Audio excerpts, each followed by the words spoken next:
আমরা সরকারকে অনুরোধ করছি যাতে ধর্মীয় অধিকার খর্ব না করে মুসলিম সমাজ যেভাবে তাদের পার্সোনাল ল নিয়ে আমরা অত্যন্ত স্বাচ্ছন্দ্যে আছি, সেইভাবে আমাদেরকে থাকতে দিন। আজকে যে সমাজের মানুষ বহু বিবাহ দ্বারা সবচেয়ে আক্রান্ত, সেই জনজাতি সমাজের মানুষের সেখানে বহু বিবাহের হার সবচাইতে বেশি। মুসলমান সমাজে আমরা দেখি বৌদ্ধ এবং খ্রিস্টান থেকেও আমরা অনেক নিচে, বহু বিবাহ হয় না। কিন্তু শুধু মুসলিম সম্প্রদায়কে টার্গেট করে আজকে এই সরকার যেভাবে অভিন্ন দেয়ানিবিধি নিয়ে এসেছে, আমরা মনে করি এটা কোনো ভালো উদ্দেশ্য থেকে নয়। সাংবাদিক ভাইদেরকে অসংখ্য ধন্যবাদ। আপনারা আজকে আমাদের এটা গুরুত্বপূর্ণ এই যে অনুষ্ঠান, আলোচনা সভা, সেই আলোচনা সভায় আপনারা এসেছেন এবং ইতিমধ্যে আপনারা আমাদের হাইলাকান্দি জেলা কমিটির সভাপতি তথা বাঁশকান্দি ঐতিহ্যবাহী মাদ্রাসার অধ্যক্ষ আলিমউদ্দিন সাহেবের কাছ থেকে আপনারা জেনে নিয়েছেন আজকের আমাদের এই আলোচনা সভা কী উদ্দেশ্যে ছিল। বিগত 27 মে সম্ভবত আসাম বিধানসভায় অভিন্ন দেয়ানিবিধি আইনটি এখানে পাশ করে নেওয়া হয়েছে। এটা প্রথমে একটা সর্বভারতীয় বিষয়, এটা বিশেষ রাজ্যে হঠাৎ করে এইভাবে আইনটা পাশ করার যে মতলব, সেই মতলবটা খুব ভালো নয়।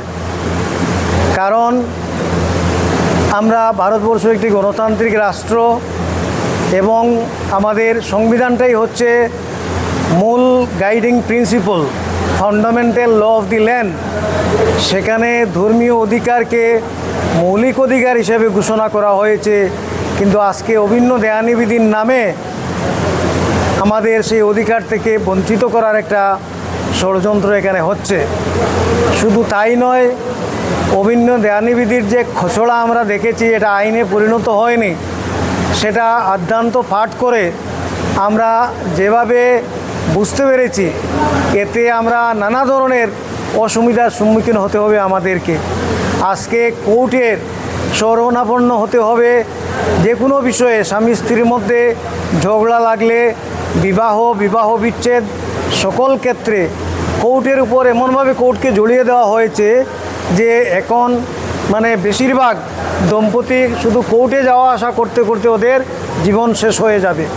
তো আমরা জানি যে কোনো সিভিলাইজড সোসাইটিতে সরকার মানুষের দৈনন্দিন জীবনে যে সরকার সবচাইতে কম হস্তক্ষেপ করে, সেই সরকারকে আদর্শ সরকার বলা হয়। কিন্তু আজকে ভারতবর্ষের ছবিটা ব্যতিক্রম। আমরা সরকারকে অনুরোধ করছি যাতে ধর্মীয় অধিকার খর্ব না করে মুসলিম সমাজ যেভাবে তাদের পার্সোনাল ল নিয়ে আমরা অত্যন্ত স্বাচ্ছন্দ্যে আছি, সেইভাবে আমাদেরকে থাকতে দিন। আর যদি মুসলিম পার্সোনাল ল কোনোভাবে প্রমাণিত হয় যে সমাজে অসুবিধার সৃষ্টি করছে, সঙ্গে সঙ্গে মুসলিমরাই এসে সেই আইনকে বদলে দেবে এবং সেই সুযোগ শরীয়তে আছে, কিন্তু এই ধরনের কোনো পরিস্থিতি নেই। আমাদের হুজুর বলেছেন আজকে যে সমাজের মানুষ বহু বিবাহ দ্বারা সবচেয়ে আক্রান্ত, সেই জনজাতি সমাজের মানুষের সেখানে বহু বিবাহের হার সবচাইতে বেশি। মুসলমান সমাজে আমরা দেখি বৌদ্ধ এবং খ্রিস্টান থেকেও আমরা অনেক নিচে, বহু বিবাহ হয় না। কিন্তু শুধু মুসলিম সম্প্রদায়কে টার্গেট করে আজকে এই সরকার যেভাবে অভিন্ন দেয়ানিবিধি নিয়ে এসেছে, আমরা মনে করি এটা কোনো ভালো উদ্দেশ্য থেকে নয়। আমরা গণতান্ত্রিক রাষ্ট্রের নাগরিক।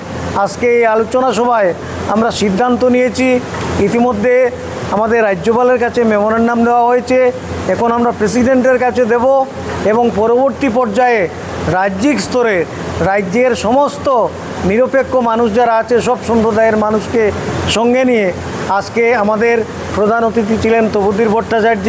হঠাৎ করে শরীর খারাপ হওয়ায় উনি মেসেজ পাঠিয়েছেন এবং আপনারা দেখেছেন সাধন পুরকাইস্ত এসেছেন। এইভাবে সমস্ত আসামের যারা নিরপেক্ষ লোক, তাদেরকে নিয়ে আমরা গুয়াহাটিতে সভা করে প্রয়োজন হলে সমস্ত রাজ্যব্যাপী গণতান্ত্রিক উপায়ে আমরা বৃহত্তর আন্দোলনের সিদ্ধান্ত গ্রহণ করব। কিন্তু আমরা আশাবাদী তার আগে সরকার এই আইনটাকে প্রত্যাখ্যান করে নেবে। এই বলে আপনাদেরকে ধন্যবাদ জানিয়ে আমার এই প্রেস বক্তব্য আমি এখানেই শেষ করলাম।